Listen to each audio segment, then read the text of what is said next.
I think for a while I was going through like this imposter syndrome sort of things where I'm like, am I good? Am I really good? Or is it like, it's all luck? I just got really tired of feeling this way. I was just like, this is so exhausting, like why do I need to prove to everybody that I am the person that they perceive me to be when the perception of myself is probably totally different from what everybody expects of me anyway. So I slowly began to learn to let go. Honestly, it will pass. Before we begin, I hope you, dear viewers and listeners, forgive us for any grammatical and language mistakes made in this talk. Even though we want to try our best to perfect it, what's most important for us is to get the message across. So we try not to be held back by the fear of making some mistakes. Thank you for your understanding. Now, let's jump right in. For this episode of The Lesson Learned, we get to have a very deep and meaningful conversation with a talented singer-songwriter who became a viral sensation and went on world tours, making waves internationally and locally. I'm also really proud to say that he's my college mate, and in this talk, he shares his personal stories and views on how to achieve creativity, on traveling the world, and also on the experience going through the imposter syndrome and a quarter-life crisis. This is Phum Viphurit ค่ะ Ladies and gentlemen, it's Phum Viphurit ค่ะ Darling, I got time we part. I need to spend time I would buy. So amazing to have you on our show, and I must say that thank you so much for making your time to be here today. I'm really delighted to talk to you again. Again, obviously. Yeah, it's a pleasure to be here again. My name is Phum. My artist name is Phum Viphurit. I am a singer-songwriter right now, currently based in Bangkok, Thailand. And yeah, I am 25 years old. A lot of people know you as, of course, a songwriter, a singer, right? And Yes. People know you from around the world. Usually people know you, like, what do you usually known for? A songwriter or a singer? I'm not too sure, but I definitely view myself as more of a songwriter because I think I sing a lot less than I songwrite, if that makes sense. So that's the perception of me. But I think a lot of people know me as that kid from the internet who was walking on the beach singing. Oh, in that one music video. and... Yeah. So I think a lot of people see me as a singer. Wander in the streets all through the night.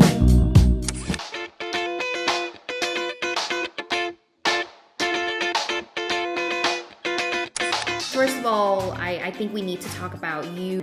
You grew up in New Zealand, right? Yeah. So maybe can you walk us through the experience of what's it like growing up in New Zealand? Sure. I think I was around 9 years old when my mom decided to move to New Zealand.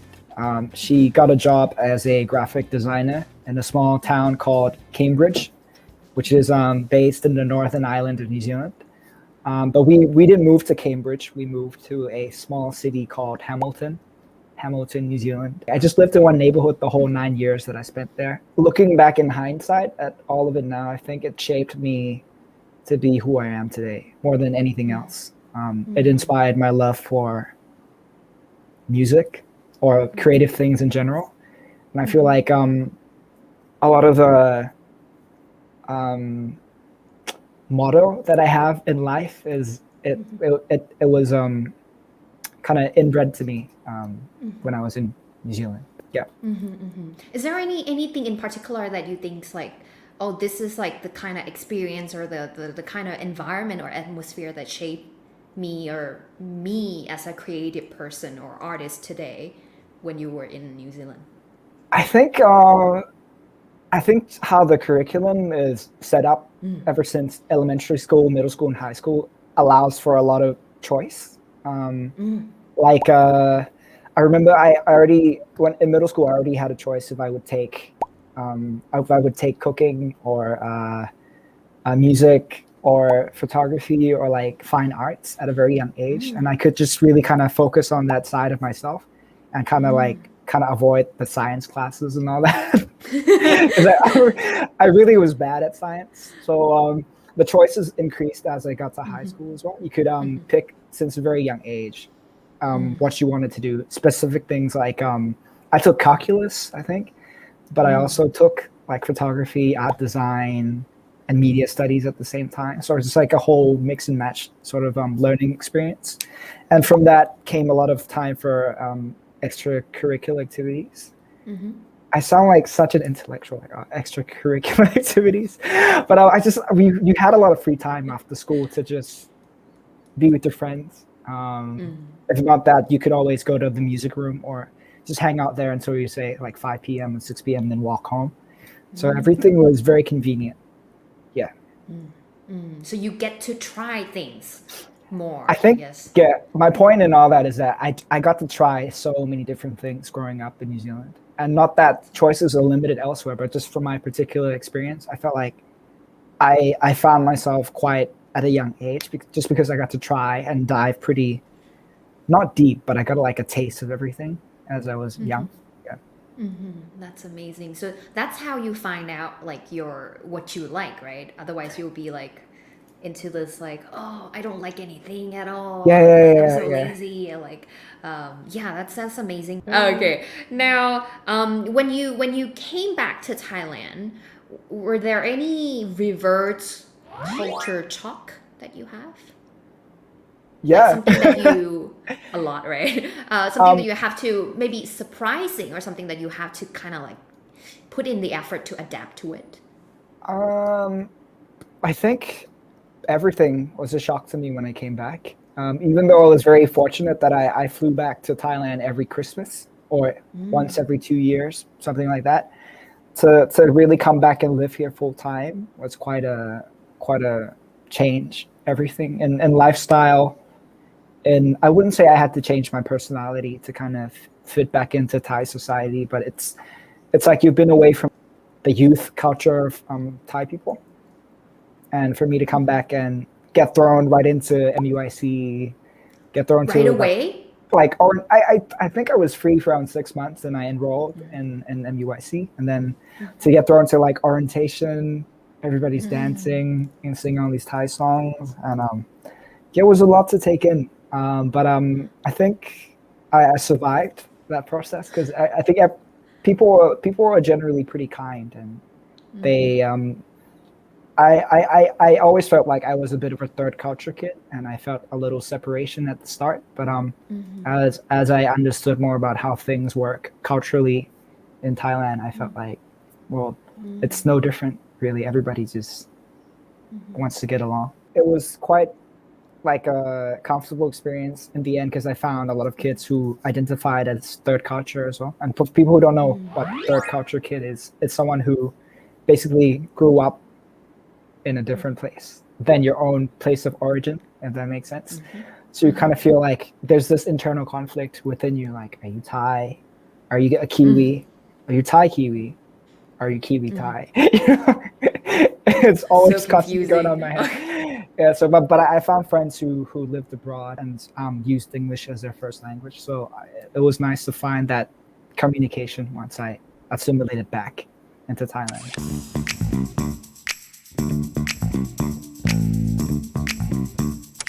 When people hear you sing and how you perform usually, it just really, my word would be, you might disagree, but my word would be like, it's outstanding. It's really something that blows people's mind, right? And that's why that's why it's kind of like refreshing for many people to listen to.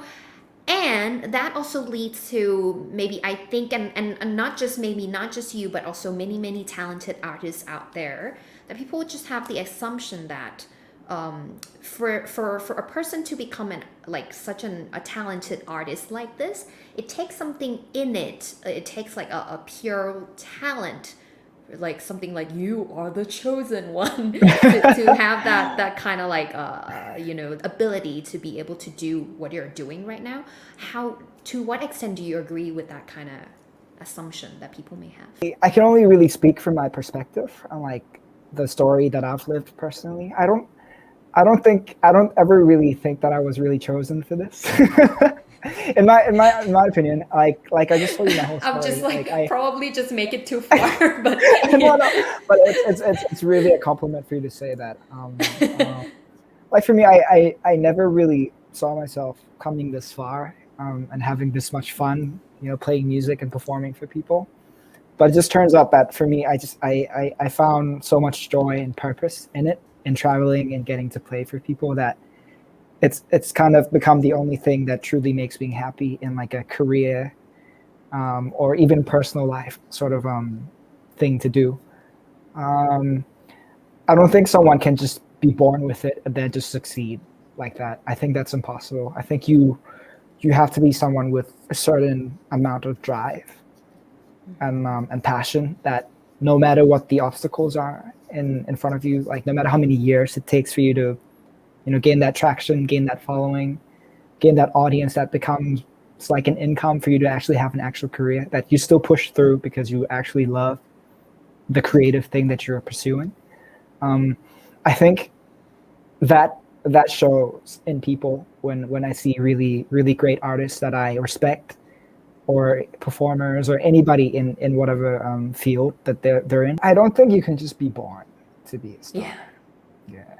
If you're born to be a star, then it's like, no. I just don't. I just don't. Yeah, I can't agree to that, because I've seen too many people work hard and like really earn their place.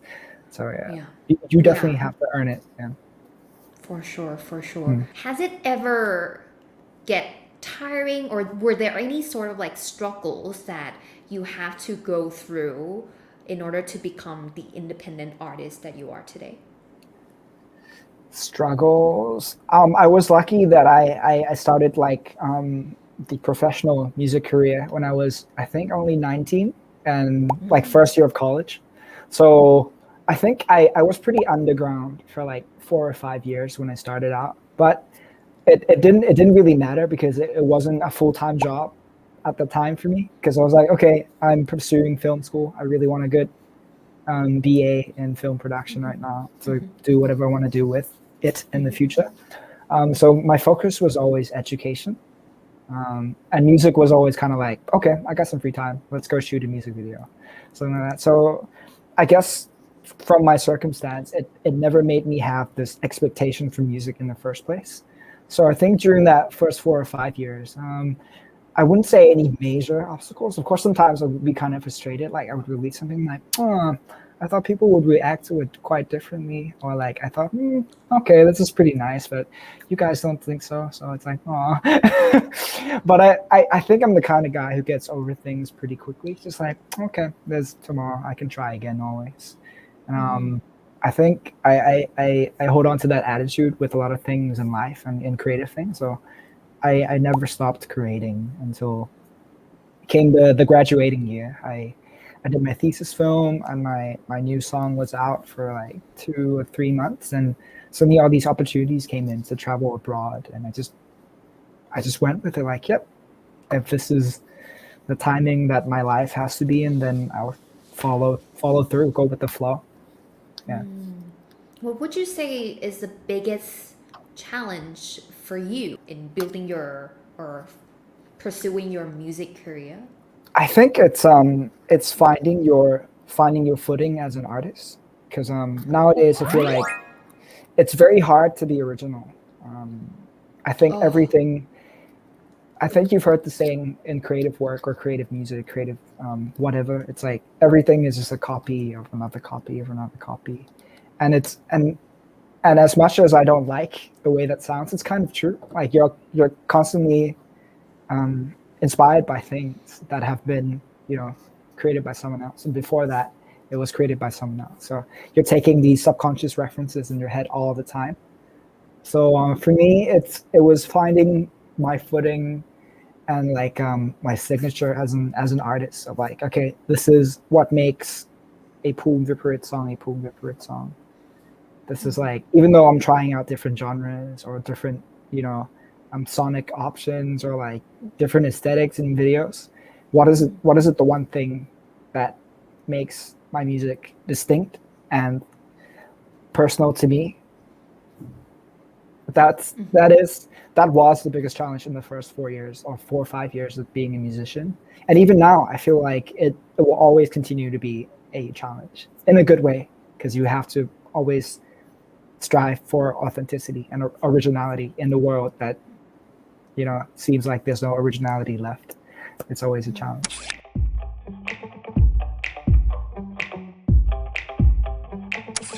For now, it comes to this question where I think when I first get to know you, and I think that was when we're gonna do like a TED talk, and you, Oh my god, yeah, and you TED Talk. and you TED talk, right?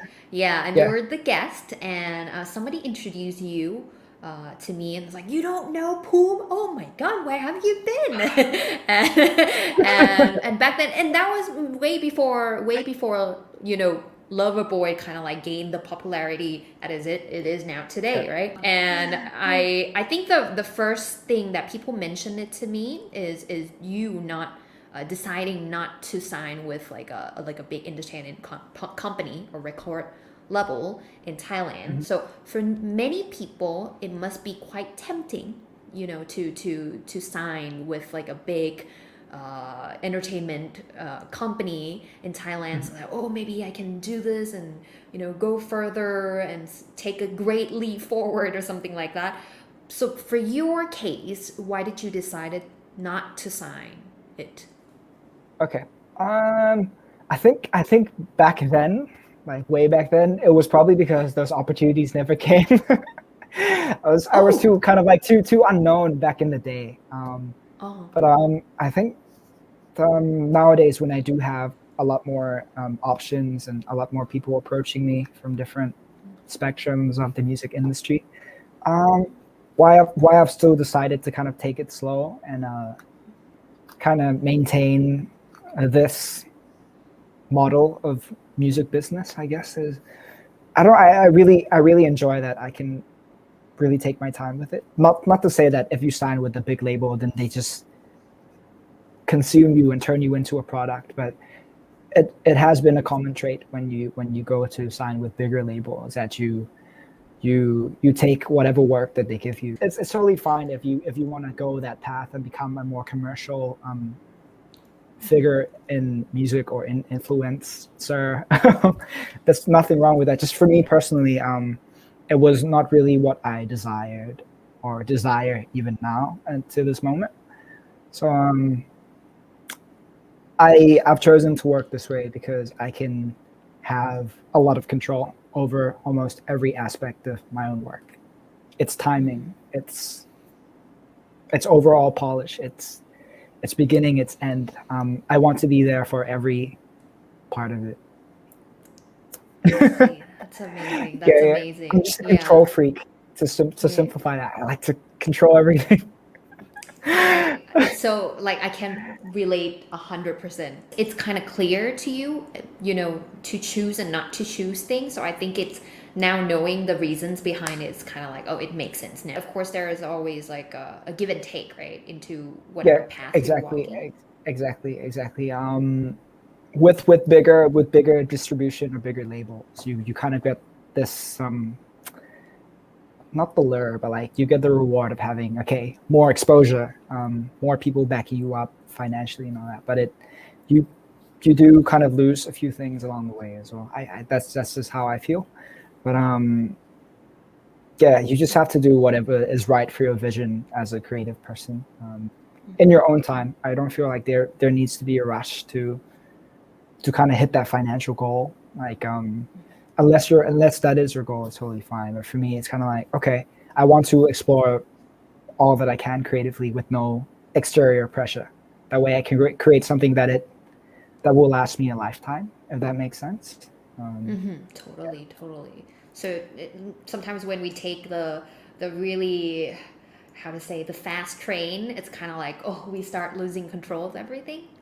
Yeah, and that's a very scary thing about kind of fame, because when sometimes you sign onto something without really knowing where it could take you. Like for me, I willingly wrote Loverboy and went to shoot the music video. I didn't think today that it would, become what it is, but it's something I will probably have to live with for the rest of my life, for better or for worse.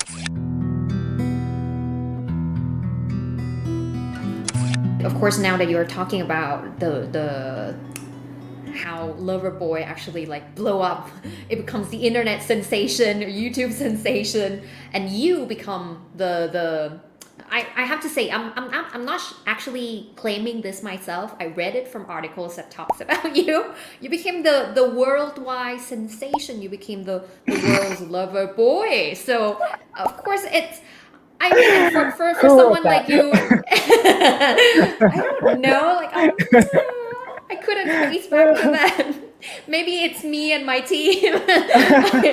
You just said now that there were a lot of like you want to take things slow and make sure that you have control over things. Was that kind of like how to say scary in a way that it just like there's a surge in popularity, like more people get to see you and could be really appreciated what you do and could be also like maybe a minority but could also be critical of your work as well. Was that something that could be scary, like something that it's quite so sudden? Yeah, I think like for the first like 2 or 3 months of it blowing up, there were no negative consequences of that for me in my head. Even though I knew it existed, I didn't mind. Just like, oh my God, look at this. Like, what? I was so overwhelmed by the positive aspects of this video and the song. But as as time got, time flew by and as I kept progressing as an artist, those things have definitely become more clear and apparent to me, and it really affected my psyche back then. Even now, I say I'm a lot more aware of the consequences of every action that I take, because of this rise in fame and all that. And you know what? It all seems so surreal and ideal. When anybody thinks of fame, it's always like money, attention, and all those good things. But honestly, when it's just when it gets to the point that you can no longer personally open messages from people just because they come in such high quantities, it gets to the point where you feel like, okay, for someone who used to be able to like, okay, thanks for sending this, I can like reply to you straight away and all that. It's to the point that it got so overwhelming that you kind of have to create two personalities, if that makes sense. I've always been someone who kind of just likes to, be me. I'm not saying I'm not me, but like once you have to separate, like, okay, this is something that I can only reply to certain people. I can't reply to every single message. I can't, take every single criticism seriously. It feels like you have to kind of put on two faces at times, which is something that kind of broke my heart a little when I found out like this fame thing was kind of changing the way I was treating people generally and people who were really close to me. Like I remember when it got really at its peak, I remember just hanging out with my friends for the first time in a few months, but I could hear myself answering them as if I was answering to like press or like a press interview. And I felt like, and afterwards I'm like, guys, I'm so sorry. I didn't say it to them, but I wish I didn't talk in such like a, like I did this, blah, blah, blah, blah. But you feel like, for me, I think I felt like my personality was like kind of splitting a little bit. So it was really scary for me mentally going through that process. I didn't tell many people about it. And, it caused me a lot of anxiety. As I've said before, like at one side, I saw me capitalizing on this, this viral video and becoming, this is my chance to be multi-millionaire. Take all the commercials I want to take, like, screw art. Let's just go for money. And the other side of me was like, you know what? I really started all of this because I just really wanted to like write some cool music and discover myself along the way. So in such a short time, I went through such a roller coaster of like emotional experience that most people don't know about. Yeah. I see. How long would you say that period of time where you're like really like on and off about this? Like, how long did it last, or is it like still in the process of like, I think I'm pretty firm. Like I'm pretty solid on where I stand right now, which is good. But it took me a good year, like a year and a bit, to kind of like deal with those thoughts. And I immediately noticed that I was so much more anxious during those times. Like I couldn't stay focused in a conversation. Like my head would be thinking about like, wait, is that person talking about me? Or like, oh, I just did that the other day. Like, what did they think? Like, what are they thinking of me right now and all that? So it got to the point where I was over analyzing everything and I was being so paranoid. It was a tough time because for someone who never got such a high quantity of responses or reactions to have thousands of thoughts, mostly positive. Thank you for like mostly positive thoughts being thrown at you. But once you catch that one negative thought or one negative comment, it really played with my head. Like I think it's the competitive nature within myself as well to be like, wait, I want to understand. Can you expand on your criticism, of my song, of my lyrics, of my face, even? Like I just wanted answers to everything, and it drove me crazy. Yeah, I'm the kind of person who overthinks a lot. Yeah.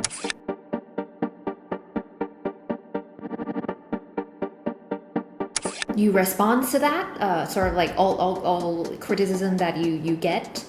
I used to back in the day. Oh, I didn't respond like to them, but I would think about like, okay, I would take that to heart. When sometimes you don't have to take everything to heart, and I took everything to heart. I could say that's why it caused me so much stress and anxiety back in the day. Yeah, so it wasn't a pleasant time. Yeah.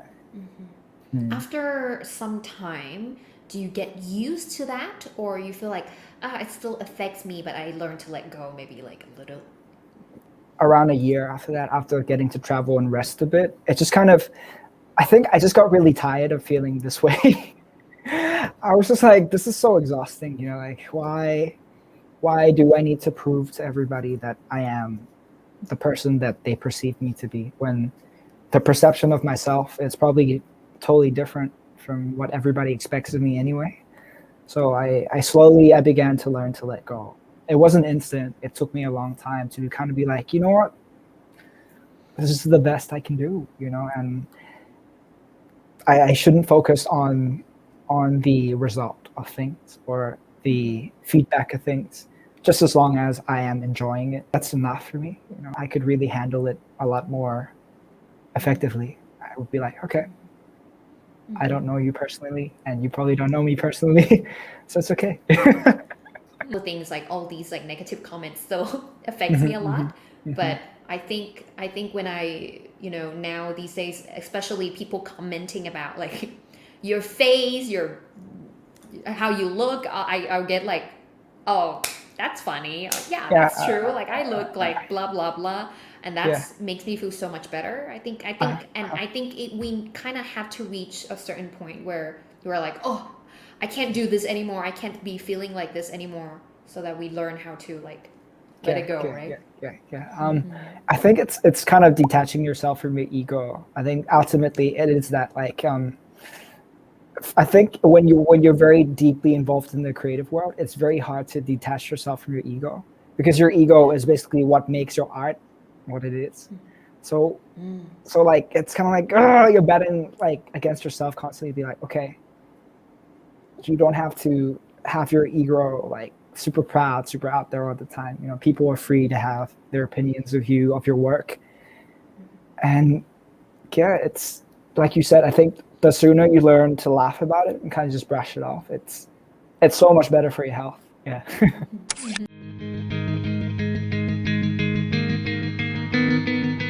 Is that also the time when you wrote Hello Anxiety?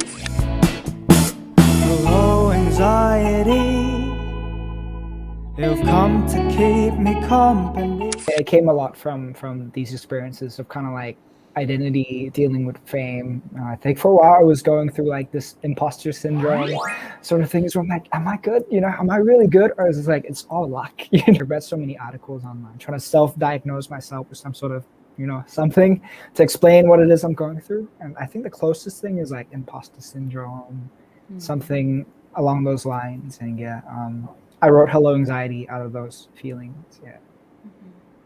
To be able to let it out through your music, does it make you feel like a little bit better? It does. Yeah.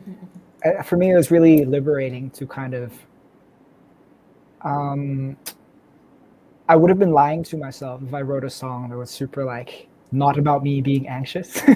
Because that was the only thing I was feeling at the time. Of course, I was happy to be playing more shows, traveling and all that. But at the end of the day, no one knows my thoughts before I go to sleep. Or when I wake up, the first thing I'm always like, so like anxious already, but no one knows. I have a good habit of really hiding those things. So for me to put it out and kind of like be quite open about these thoughts that, are quite intimate and quite personal was very liberating. And to have people who go through similar things kind of resonate with it, it was amazing. It was really an important healing process for me to be like, it's okay to have these thoughts and to kind of talk about it with people, to talk to someone or be able to express it in your work. And kind of like not wear that sort of illness or like the tough thing you're going through as a disease, but like to be, this is a part of myself that I don't want to keep to myself. What would be your advice to people that are maybe going through like anxiety, imposter syndrome as well right now that you have like kind of like, okay, I get to stand firm, I know what I'm doing now, and I passed this now. What would be your advice to someone who is going through this right now? Honestly, I'm just going to phrase it like I'm speaking to myself, my younger self. Yeah, honestly, it will pass. It will pass. As time goes by, as you kind of progress through your creative journey, those people who are really willing to support you, your friends or your people who really support your art will always be there no matter what happens. So if there are things that are negative that you would not like to see or experience, try to avoid it. But eventually you have to face it. Like you can't just, kind of compartmentalize it and like throw it away. It's always going to be there. So it's about acceptance that in whatever you do, creatively, professionally, in personal life or anything, there's always going to be positive and negative consequences and reactions. So embrace it that you are getting to make something that is your own.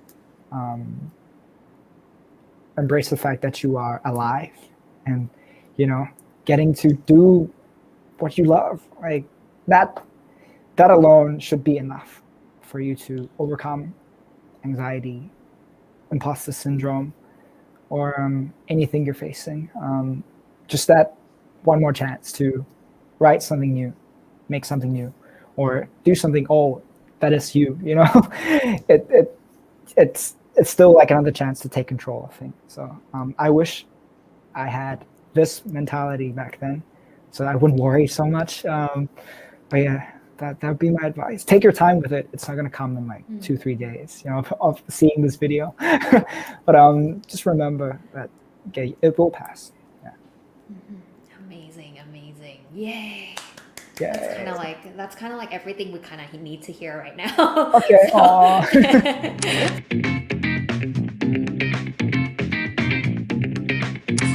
I'm not claiming this myself once again, but the fact that you're so lovable, I should say lovable by by people around the world. Like if you go to Phum's comment sections, like your social media or any of your work or in your interviews, people can already tell, right? And I think a lot of people can agree with me, obviously, that you're like, so I don't know, there's something about you that makes it like you're so lovable, like you're kind of like connects with everyone. And that also, even before you became the the world sensation, of course, because I know you before that, right? And you are exactly the same person now and then, right? So Thank you. what would I know it's difficult for you to say it yourself, but maybe something that people say about you, maybe something that people say about you that, okay, that's what they like the most about me, or that's what makes me unique in some ways. Again, I don't think I can pinpoint exactly why, but it's honestly very, very flattering, and I'm always overwhelmed when I see these things. It's very nice. Thank you. I hope that through my work and who I am, that people see a little bit of themselves in it. I want my work to feel comfortable and approachable always, and I want my work to be enjoyed whenever. And I want everybody who listens to the stuff that I make to feel cared for, if that makes sense. Or even if I'm not writing directly to them or for them, that it is something that they find interesting discussions and all that. So I hope that I am a considerate, creative person.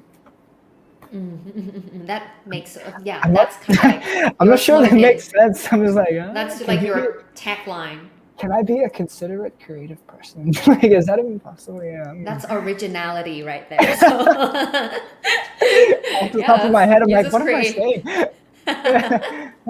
It makes sense to me. It makes sense because I think that would be how, if anybody asks me, what's Phum Viphurit like in real life and also on and off screen, I would probably say like really considerate. And another thing is, of course, creative, right? But another thing that I feel like it's really obvious, apparent, prominent is you're super duper humble. Of course, we talked about ego, right? And then you having this fame, popularity, people loving you. Has it ever crossed your mind, or was there a flash through your mind that I'm pretty much a big deal? I'm pretty awesome. Because you don't sound or seem like that at all. You always remain the same Phum like 5 years ago. How was that even possible? Every now and then it does give me like a self-esteem boost when I go see like, you guys love it. I'm not gonna lie, be like, numbers don't matter to me. It is really flattering. But then again, like, I've always stood by the motto of like, quantity does not equal quality. So there could be someone million times more talented than me, but somehow is not, having this fame or this exposure out there. And I feel like as a student of life and creative things in general, I'm always learning. Even nowadays, I'm learning new chords, learning new ways to play different instruments, and there's so much for me to learn always. And every piece that I get to put out, it's like constantly me in the process of doing something, being creative. So I think with knowing that myself, that I'm not complete or a master of anything, it makes me feel like this could have happened to anybody.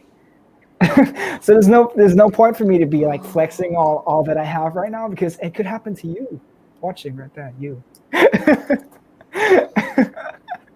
So cheesy, sorry. But it's true. Like, I'm just in the process of a lot of things, and I'm very fortunate that I have a large amount of people following me throughout this process. So I'm very grateful, and yeah, I wouldn't want to be any other way. I'm gonna screenshot the post that you did. You can also and write it as a Phum's meme. One day it can also be you. Very possible, yeah. Yeah, okay. So considerate, checked. Humble, checked. Now let's talk about creative. You as a creative person, right? You said you like to do all things creative, music, film, media production, all these things, right? And creativity is it's not something that can be taught, or it's not something that it's kind of like, this is step 1, 2, 3, 4 to becoming creative or into creating a creative work. So how does one, the you that's watching this right now, how does one become and stay creative? Okay, this is tough because, like you said, art is something that is almost impossible to teach. You can teach someone art, like you can teach them art history and all of history of humankind and recorded creative work. This is the references that you can pull from. But to truly be creative, I think it's so much more of like an inward journey rather than like outward. Like I would say for me, it takes me like months of, finding what I am truly interested in and like the references that I'm going to pull from that resonate with my current state of mind and perspective before I can put out like, 30 minutes, not 30 seconds of music that I feel like, okay, this is truly creative and original to who I am. So I think to teach someone to be creative is to teach them to look inwards within themselves. And from that you realize, okay, what you agree with and what you disagree with, the you that you have to live with every day. And from that, you also can find a point of comparison. Once you're firm with your current perspective on things, anything you experience in life, you will have a creative perspective on it. Does that make sense? Yeah, I feel like the reasons that I was stunned is because I feel like this is like a creativity 101 kind of class. Is there any specific tips that maybe like one can start to like explore the inward journey a little bit? I mean, like I'm still on mine, to be honest. Like I haven't figured it out completely, but I found it's really effective for me to just kind of sit with myself a bit. Like I watch a lot of videos like constantly. I watch a lot of video essays and I watch a lot of documentaries on things that have a lot of weight and context to them. So maybe try that. Try doing things that are out of your comfort zone to know what your limit is towards certain things. If you're still the kind of person who's unsure of what you like and what you dislike, I think that's the only thing you can do while we're in kind of like COVID semi-lockdown that you can do. Watch stuff. Talk to people who you wouldn't usually talk to. And yeah, it will come eventually. It comes with a bit of time to kind of find your footing creatively, but it will come once you know yourself a bit more. Yeah. Amazing. Of course, it's been quite a while, but I think I really want to talk about like your experience on world tour. I feel like you're the kind of person that you kind of tune in, you kind of like connect well. I think maybe because you grew up in New Zealand and then you get to like have to adapt into two opposite kind of culture. Maybe that helps. What are some of the things like sometimes people like me and many people traveling to other countries and many countries on just one trip, it's kind of like it could be nerve-wracking as well. Am I gonna do something like rude and inappropriate or something? What if this is illegal in this country and I don't know? Yeah, exactly. So is there anything like any tip or maybe some of the things you have learned going on two world tours? Okay, you're right about me. I think I'm quite like the human adapter. Like, right. I'm quite. Now that I look back, I was quite. I felt pretty relaxed throughout my whole time, apart from like the stress of touring and like traveling constantly. Any tips for someone going on like those sorts of trips? Make sure your visa is like correct for the amount of time you're gonna stay. You did exceed the amount? No, I never exceeded it. We almost had like a few run-throughs with problems with customs and stuff because, like it or not, like the Western perception of a Thai passport is honestly and sadly not very good. But it's something most people cannot choose if you're from here. So get that correct. Second thing is you need like an adapter, like an adapter that adapts to every plug, especially if you're in Europe, because like the plugs they vary within, they change with every country you go to. What else? Pack really lightly, because I made the mistake of on my first world tour that I took like a whole suitcase full of clothing, and I realized that like I was just too lazy to kind of dress in style.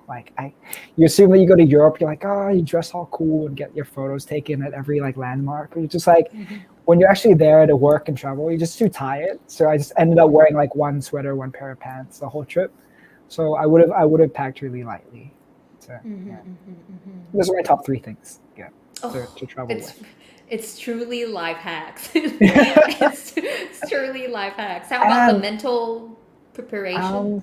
The mental preparation for it depends what kind of trip you're taking. Like if you're going on like a tour, a working situation like me, like you don't expect like the glamorous like depiction of Asia or like Europe or the States or Canada that you see on like vloggers videos when they go traveling. Because if you're working at the same time, it's going to be a lot more time you're spending actually working or traveling, so you're probably going to miss out on a lot of the landmarks and all that. But when you do get your downtime, enjoy it.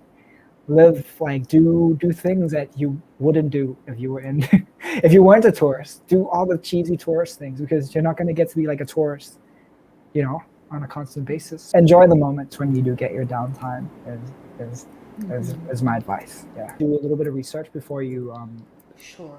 travel to that country, like what's forbidden. Like if you go to Singapore, you don't want to be chewing gum and then like throwing it just wherever you want, or you don't want to litter, because in Singapore is very serious. You get fined really heavily. Like don't smoke in hotel rooms. That's very, very no. I've been on tour and heard some stories about like other bands like smoking cigarettes within the room. Just when you're really, I understand why people do it, because you finish your work, you're too tired, and it's like, just light a cigarette quickly, and you get fined really heavily overseas for that. So don't do that. Try to learn about the culture. Understand that you're a tourist and you're just visiting, and soak it in. Yeah. Okay, for sure. Yeah. I think the research part is really critical, right? Yeah. It's a simple Google search, like what not to do in the Czech Republic or something, like, or any country. Like you just look it up. They'll be like, okay, don't do this gesture in Italy or something. It's really simple. Yeah.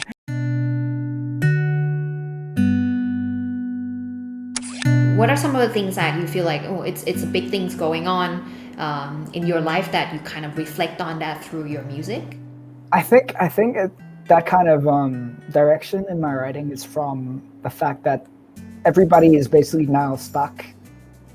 A lot of people are now stuck at home, and all the interactions that you have are only from what you see when you're scrolling on your screen, and all that. So I think you're exposed to, I would say, so many more opinions and like so much more news nowadays, because you have that time to kind of consume everything, almost like an overconsumption of these things, that it becomes a little bit toxic. So from that idea, I started kind of when that idea kind of collided with the music that I was creating, I kind of detached myself from my own nostalgia of my life and what I've been through. But the things that I'm seeing in front of me that I kind of feel strongly towards. It may be some sort of big news, a big social cause, or even just a conversation that I've had with someone that is kind of interesting and is not to do with myself, and is very relevant to the many concerns that a lot of people my age, I'm 25, and a lot of people my age, like around the world, are protesting. It's awesome to see, and at the same time, you can see a lot of anger and a lot of angst, and I think it's mainly due to people in their 20s. They feel like their 20s are being taken away somehow. I read an article about this not too long ago, but yeah, when you feel like your youth is being taken away, that is a very strong sort of like, you can't contain that feeling. And I definitely I've been thinking a lot about that and talking to a lot of people who are affected by this global pandemic sort of situation. So yeah, I hope that the work that I'm creating is relevant, and it speaks a lot about a more collective point of view through my perspective. I feel like people are still hopeful, like during this tough time. So, but I also, you can't deny that like some of the stuff that you are exposed to nowadays is extremely dark, and it's very. No matter how optimistic of a person you are, like I consider myself very optimistic. I found myself becoming a lot more aware of many things that are going on within all spectrums of society, and it's like, wow, it's like this is heavy, like, and I think it's I'm just at that point in my life where I see myself being a bit more vocal about these concerns that I have for not only myself but for a lot of other people. So it's been a nice shift in direction to kind of challenge myself to write something that is more not connected to me personally so much, but it's still a part of me in the world somehow.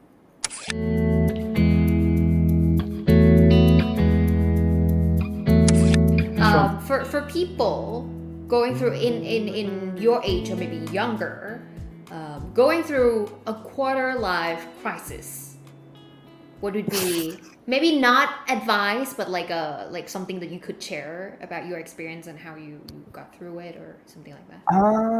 Working through it, I think if you're going through like that sort of like quarter life crisis, could be midlife or like 3/4 life crisis. I don't know what crisis you're in. I think it applies to everybody to just kind of, I feel like that kind of comes when you compare yourself to a lot of people. A lot of people my age are feeling like nothing is going right for them, and like, oh, they're so kind of like in limbo. I don't really know what to do next and all that. But to be honest, even with people who are kind of like firm and stable, it's those thoughts really still do come and go. So you take your time still, I would say. You're on your own journey, and you can't compare yours with anybody else's because different circumstances, different everything. So yeah, I would say hang on in there. That's not a very good like piece of advice. Hang on in there, guys. Look, no matter how tough the day is, look for something that makes you smile, or consume that, or do that one thing that brings your spirit up a little bit before you go to bed. And I find that it'll be effective for you. Things will fall into place. Yeah. Yo. I need to hear this. I don't know about other people, but I need to hear this. Once again, thank you so much, Phum, for making your time to join us today, sharing a lot of great insights, tips, and also advice for people going through something or wanting to make something creative as well. So ladies and gentlemen, what are the lessons you have learned today from today's talk? Please let us know in the comment. เรากำลังจะเข้าไปอ่านนะคะว่าทุกคนได้เรียนรู้อะไรบ้างนะคะ and thank you so much for watching and listening to our show, and that's it for today. Bye. Bye.